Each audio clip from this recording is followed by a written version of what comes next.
How to block user on BeReal. Hi everybody, welcome back to our channel. In this video, I'm going to show you the procedure to block user on BeReal. So to block user on BeReal, what you need is, first thing first, open the BeReal application on your device.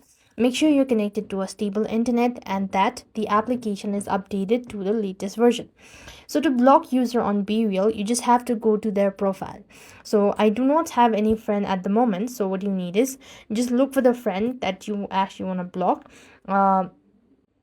When you actually go ahead and tap on their profile name, then click on the three dot icon at the top of the profile or in the top right, and if you are friends with the user, this action will also remove them from your friend list as well.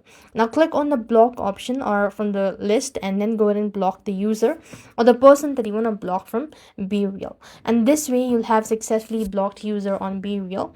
I hope the video was helpful. Make sure to like, share and subscribe. Thank you for watching. See you in the next video.